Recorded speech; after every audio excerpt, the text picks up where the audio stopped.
Tomatin, 18 year, 46% ABV, straight from the Highlands. Let's give this a try.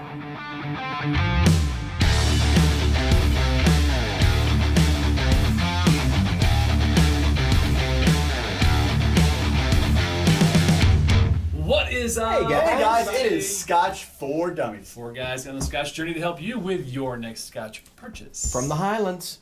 From the Highlands. Tomatin Distillery. So this distillery has been, well, there's rumors and legends that the distillery has been distilling in that particular area since the 16th century. For a long time. A long time. But the formal distillery got started in 1897. Okay. Tomatin at one point was the largest distiller of Scotch in Scotland.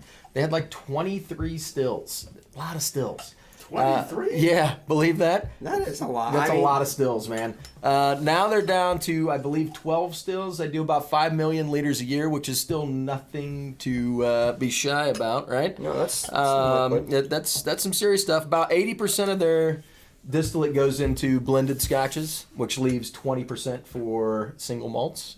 Single malt. If you're keeping track at home and doing the math. So this particular scotch, 18 years old, were matured in American ex-bourbon casks and then some Oloroso sherry butts. They don't really say what the deal is with that. Is there like a ratio? Is it finished in the sherry butts? I didn't really see a whole lot of enlightenment around Tomatin on this one, but it's got some color to it. Although they don't say that it's natural color. I was just getting ready to say, I don't see that anywhere in the bottle. I do see the UK back. It is 46% ABV though, which hopefully it's non-chill filtered at that point. I'm assuming anyway. I can't see any reason why you would bottle at 46 and then chill filter it. So, what else have we done from Tomatin? They've got a 12 that we've done. And I know Scotch in the Bayou gave us a gift bottle. Yeah, but that was a one single off. cask one, and it was really good. Of course, Cuboken. Hello. Oh, Yep. sure. Yeah, I forgot They about do that. Cuboken 1 week out of the year, kind of like Balvenie with their Peat Week. They've got a bunch of Cubokens now, right? Yeah, They're they're changing up the lineup. It's been pretty popular. But this one is, I'm kind of curious to give it a shot. I mean, it looks like a good bottling. I will say the other thing that I like about this is it's an 18-year-old Scotch for like under $100. I was going to ask you, so it's like $90, yeah, right? like in that $85 to $100 range. So which is a really good price for an 18-year-old Scotch. Totally. So we're either gonna give it props for that, or we're gonna figure out why it's under $100. So Pretty malty. nose is nice, malty honeycomb. Yeah. Yeah, that's what I'm getting. I'm getting a lot. It just smells like you're grinding the malt. I mean, it's really... It's got a little bit of legs on it. A little bit of lemon, Oh. heatherly, right? A little floral. Yeah. So Well, this of course distillery, it should be, it's right? pretty central in Scotland. I mean, it's what, I don't know, 25 to 50 miles south of Inverness. Yeah. Right? Yeah. So Yeah. it's pretty central. We've been there. We have been there. Here's the glass Great of people. Man, it's a great tour to visit. It's got some honey on it. It does. And maple syrup. Maple syrup, yeah. You get Brown that? Sugar. The palate has really got maple syrup in it. It's a pleasant nose. Caramel. Oh, wait a minute. Those are some spice too, like some clove in there? Yeah, that's exactly what I was thinking. Some kind of Wow. pepper, Cinnamon. clove, cinnamon. It's far spicier than the nose let on. Yeah. Like a lot spicier than the nose let on. And it's got a little bit of heat because of the spice. It's really peppery. Yeah. Very, very. If I'm gonna say pepper, I'm gonna say white pepper. Yeah. It's not. I don't I have was a gonna black say pepper. clove and white pepper. It might be because of the, well, it shouldn't be the ABV, but Well, I do like the fact that they're at 46 and not True. lower. To be honest with you, I think we're kind of snobs when it comes to ABVs anymore. It's hard to get used Well, It's got a to. little bit of heat for 46, I think. I agree. Not enough oils. it's a quick palate though. Yeah, it doesn't hang out. For all the spice you get up front, it doesn't have the Yeah. lingering finish that you would expect for it. It's almost like a 40 palate. I mean, as far as kind of flavor profiles, it's kind of finish? watery. No, just the overall palate. It's like it doesn't have a whole lot of flavor so far. Well, the nose has a lot more flavor than it did in the palate. Man, so much caramel on that nose, man. Maybe that spice is ruining it for me though. Man. Yeah, see the burn, the heat. That's kind of the burn hits me kind of mid to late palate. The first taste is sweet and chocolatey and like honeycomb, like with a wax still in it, kind of taste. And then it rolls, kind of the heat kind of blows up on me a little bit. That spice comes in hard. I mean, It really is. it's big. Wow, I hope the water does something with Me that. too. I was just thinking that It's 'cause really hot in the pepper. it's almost too much. It can't. Really? It's almost like it's a higher ABV than what it is. It It's can't just be plain. awful. I mean, that's not just ABV that's burning. No, Right. well, because it burns on my tongue. It actually burns on the Right. palate. It doesn't burn on the backside where you Right. get that alcohol burn. Yeah, it's overpowering. It totally is. I gotta be honest, the Oloroso sherry is Muted. I don't very get much it. so. I don't get it at all. On the nose too. I mean, honestly, Yeah. I smell malt. Some of water that brings honey out and some that of the brown sherry. sugar. Definitely, there's some sweetness in there, but I don't smell that Oloroso. When you add the water, you get a little more of it though. For as sweet as the nose was Right. on the initial Right. nosing of it, you don't get it on the palate And you because get of all the caramel, spice. You get caramel in the nose, you get honey in the nose, you get a lot more in the nose, but you go to taste it, it's like, where's it all at? I'm hoping you're right. I'm hoping the water helps mellow Brown that sugar, spice getting a down. lot more brown sugar now. Yeah, let that sit for just a hot Of second. course, most of that brown sugar and stuff you're getting from the sherry, right? Is that where that comes Well, from? Or is that a barrel thing? I don't know. No, it should be from the sherry. It doesn't. I don't get that traditional Oloroso nose though. I don't smell the Oloroso on the nose. But now that was neat. I'll wait till that water does. I will say, on the initial nose with the water, it's oaky. Really. Yeah.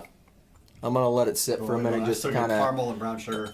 of do its thing. But I'm wondering if I mean, obviously a lot of those spicy notes are coming in from the I think from the oak casking. I'm with you. I think the water really brought the Oloroso out in the nose. It helps. Yeah. I'm gonna be patient with this one.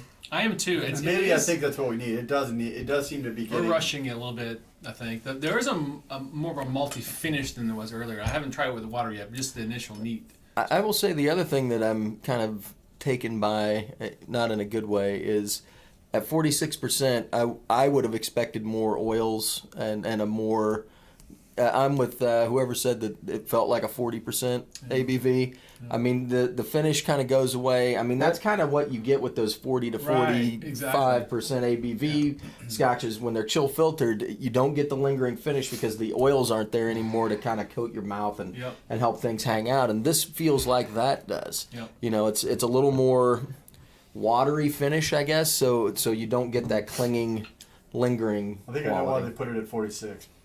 I think it's better, more potent at 46. I think it loses something here. I see, and as it sits with that water, the brown sugar and caramel, I think tends to drop on The your nose mouth. is actually the nose is pretty good neat already, but with the water I do get more of that Oloroso. Just you can because I know it's there. I know what that smell is, and I can get it, but it's not like overpowering. It's like you have to kind of Now I've got red tweak hots. it. Really? Yeah, like that cinnamon. The burn isn't quite as pronounced as it was before, and I lost the pepper. But now I've got cinnamon, but it's not as overpowering as it was. So now I've got brown sugar on the front palate, and it fades pretty quick into a cinnamon, like just eating a red hot. And then that fades pretty quick to So it's like nothing Fireball. there. Yeah, pretty much. All right. Not really quite Not really, that not bad, at all but- like Fireball. I'll kick this off. So I think we covered the notes. Honestly, I think everybody we've got them covered. Neat on the nose. I was really.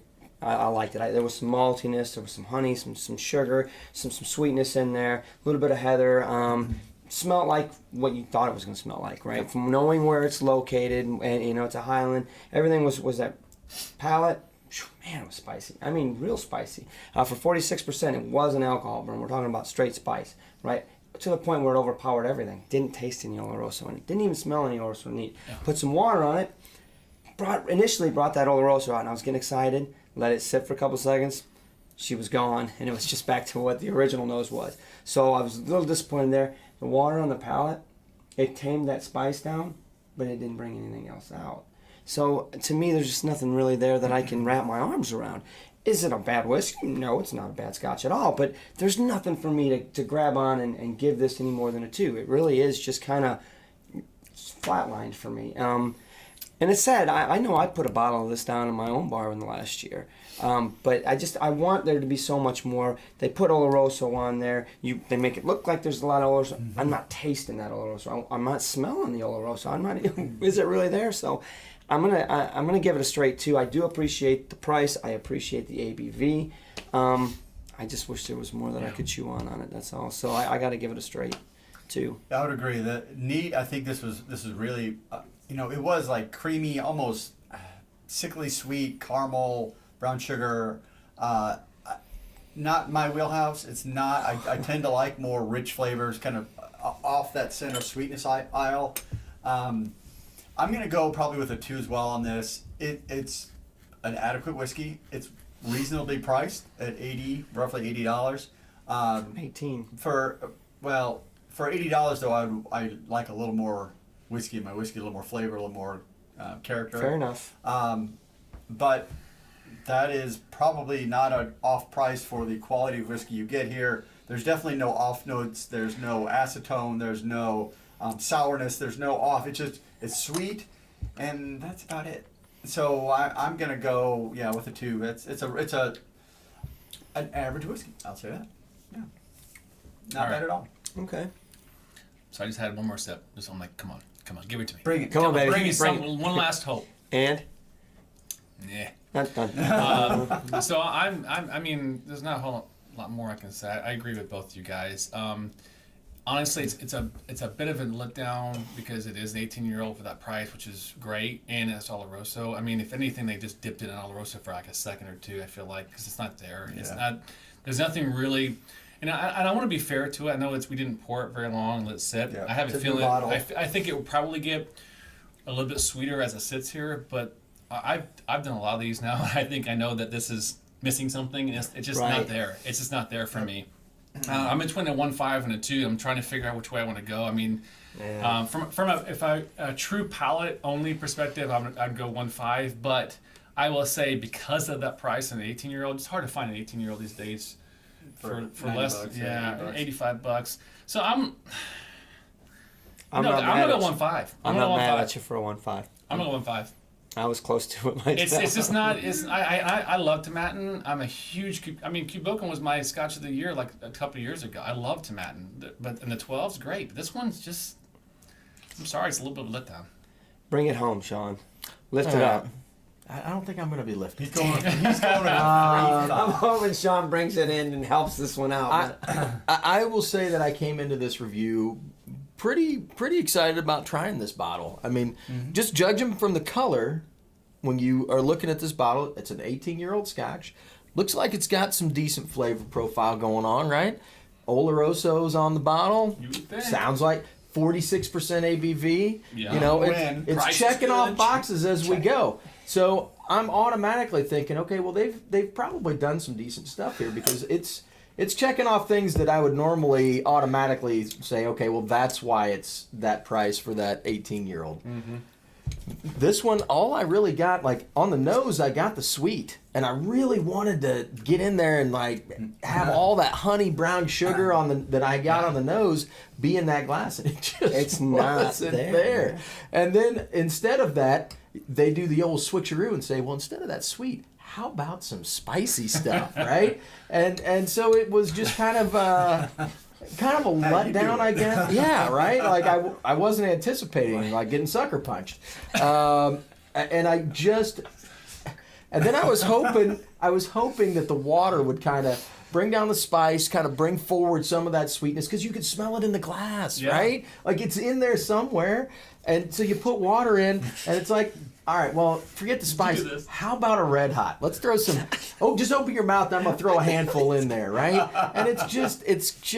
I wish it was more. I do, because for the price and the ABV and everything, like it checked all the boxes. What happened? I don't know. So I'm kind of with Drew. I don't think that I can go higher than a 1.5. Okay, I was like, I want a number. I'm like, I don't know where he's coming in. Usually I can gauge you guys. When's the last time you guys have had something where the nose was better than the palate like that for a while?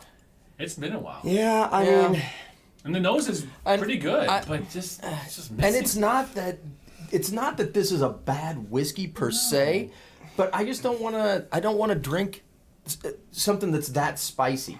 It just isn't doing it. And when you for water me. it down, It's it not takes fun. that spiciness down, but there's nothing else there. Right. No. So I just wish there was a little more because not it as did fun check to- off a lot of boxes. And I don't want anybody to go out and be like, you know what? I've never had an 18-year-old whiskey before. I can afford this one. You know what I mean? Like it's reasonably priced. I'm going to go ahead and throw that down. And I don't want anybody to be like, oh, do they all taste like that? I don't know. Yeah. So, 221515. You know, So 1.75. I mean, it is what it is. that's what it is. Tomatin 18. How can they get involved? you can like, subscribe, hit the notification bell. Make sure you join us on Thursdays for our live show. Join us on our Ring the bell. podcast. Good times. Ring the bell, right? More and cowbell. join us on our Discord channel. We'd love to have people come and join.